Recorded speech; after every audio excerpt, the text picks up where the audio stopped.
अस्सलाम वालेकुम दोस्तों। आज हम बात करेंगे इमरान खान का एक ताज़ा बयान आया है। उसमें उन्होंने कहा कि एस्टेब्लिशमेंट जो है वो मुझसे जो है वो डर रही है। और इससे कबल वो लंदन प्लान की बात करते हैं कि जी एक शख्स जो है वो लंदन में बैठा हुआ है तो उसके प्लान पे अमल दरामद हो रहा है। उसने एक शख्स को नौकरी दी थी तो इसलिए जो है वो इस तरह का।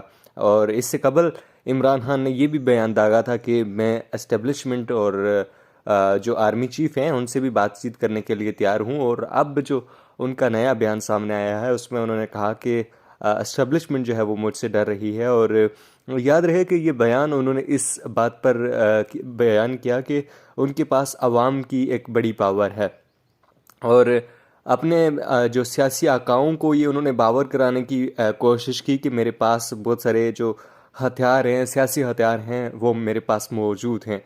लेकिन बिला आखिर उन्होंने घुटने टेक दिए। और अब तो हाल ही में उनका एक ट्वीट सामने आया था जिसमें उन्होंने कहा था कि मैं मुल्की माशी सूरत हाल के लिए या मुल्की मफादात के लिए जो है किसी से भी बात करने के लिए तैयार हूँ।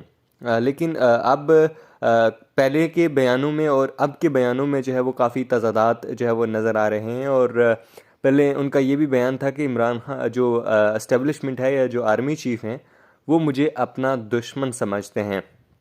और मैं समझता हूँ कि इमरान खान ने उनको ये बावर कराने की पूरी कोशिश की है कि मेरे पास जो है वो इस तरह अवाम की पावर है, मेरे पास जो है वो जेल पर हो तहरीक का ऑप्शन है, मेरे पास असम्बलियाँ डिज़ोल्व करने का ऑप्शन है। और अब उन्होंने पहले जो एक नैरेटिव बनाया था फ़ौज के ख़िलाफ़, उन्होंने एक नैरेटिव बनाया था एस्टेब्लिशमेंट के ख़िलाफ़। कभी किसी को मीर सादिक और मीर जाफ़र के अलक़ाबात दिए गए। और उसके बाद अब जो है वो फिर उन्होंने काफ़ी हरबे इस्तेमाल किए और उन्होंने काफ़ी जो है वो जारखाना पॉलिसी अपनाई रखी। लेकिन अब जो उनको नज़र आ रहा है वो ये है कि वो किसी सूरत में इक़्तिदार में नहीं आ सकते, चाहे वो आवाम का जितना बड़ा जो है उनके साथ जम गफ़ीर हो। और देखा जाए तो जब तक वो अपने आकाओं को खुश नहीं कर सकते तब तक जो है वो इक़्तिदार में नहीं आ सकते। और पिछले अरसे में एक मशहूर सहाफ़ी हैं, उन्होंने कहा था कि इमरान खान ना तो काबिल एतमाद वज़ीर आज़म रहे हैं और ना काबिल एतमाद सियासतदान हैं। तो लिहाजा जो इस्टेब्लिशमेंट है वो इससे गुरेज करेगी।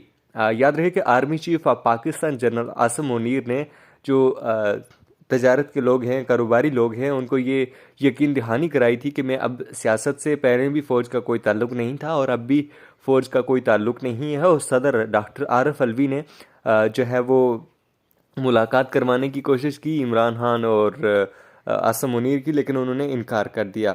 एक तरफ तो इमरान खान जो तरले डाल रहे हैं, उनके जो सोर्सेज हैं वो आर्मी चीफ से मुलाकात के लिए वो आखिरी हद तक कोशिश कर रहे हैं। जबकि दूसरी तरफ इमरान खान बज़ाहिर कभी कोई नैरेटिव बना रहे हैं और कभी कोई। और आने वाले वक्तों में उनका जो एक और जो बयानिया जो मशहूर हो सकता है और जो मशहूर होने जा रहा है वो ये है कि लंदन प्लान, मतलब जो भी कुछ हो रहा है वो लंदन प्लान का हिस्सा है। यानी कि नवाज शरीफ से कोई वादा किया गया था तो वो पूरा किया जा रहा है। अगर वो जेल में जाते हैं तो उनका यही बयानिया होगा कि जो अब मुझे जेल में भेजा गया है, ये लंदन में जो बैठा हुआ शख्स है उसकी इमा पर सारी चीज़ें हो रही हैं। और अब जो है वो एस्टेब्लिश, जब उन्होंने काफ़ी कोशिशें की, काफ़ी ट्राई की उन्होंने कि जो है वो जनरल आसिम मुनीर से मेरी किसी तरह मुलाकात हो जाए, उनके सदर डॉक्टर आरिफ अलवी ने भी ये कोशिशें की। और उन्होंने जो अपना नया सदर बनाया है पीटीआई का, परवेज़ इलाही को, उनको भी इसी तनाज़र में जो है वो बनाया गया है कि जो पाकिस्तान तहरीक इंसाफ और इस्टेब्लिशमेंट, क्योंकि वो इस्टेब्लिशमेंट का मोहरा समझे जाते हैं परवेज़ इलाही, तो इसलिए उन्होंने जो है इस तरह कोशिश की कि जो उनको बरूए कार लाते हुए उनकी सलाहियतों को, जो उनके बूट पालिशी सलाहियतें हैं परवेज़ इलाही की, इस्टेब्लिशमेंट के बूट पॉलिश करने की सलाहियतें हैं, तो उसको बरूए कार लाते हुए किसी तरह पाकिस्तान तहरीक इंसाफ और इस्टेब्लिशमेंट का गठजोड़ हो जाए।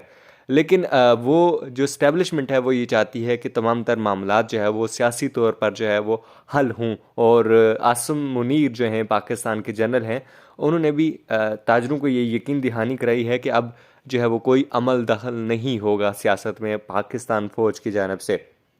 तो पाकिस्तान फ़ौज को इमरान खान ने हर तरह से प्रेशराइज़ करने की कोशिश की, लेकिन वो नाकाम ठहरे और अब इल्ज़ाम दराज़ी पे अब वो उतर आए हैं। अब देखना यह है कि इसका नतीजा क्या होगा और आने वाले वक्तों में इमरान खान क्या लाहे-अमल अपनाते हैं। अलबत्ता उन्होंने अपनी पूरी कोशिश की कि वो, और ये सब वो पॉलिटिकल अब जो चीज़ें कर रहे हैं वो किसी सियासतदान के तनाज़र में नहीं, बल्कि वो एक ख़ास और मखसूस तबके को ये बावर कराने की कोशिश कर रहे हैं कि अवाम मेरे साथ है और मेरे पास बड़ी पावर है, लेकिन वो हमेशा नाकाम ठहरे। आप इस मुतल्लिक़ क्या राय रखते हैं? अपनी कीमती राय का इज़हार ज़रूर कीजिएगा। अपने मेज़बान मोहम्मद हमज़ा ख़ादम को इजाज़त दीजिए। अल्लाह ने के बाद।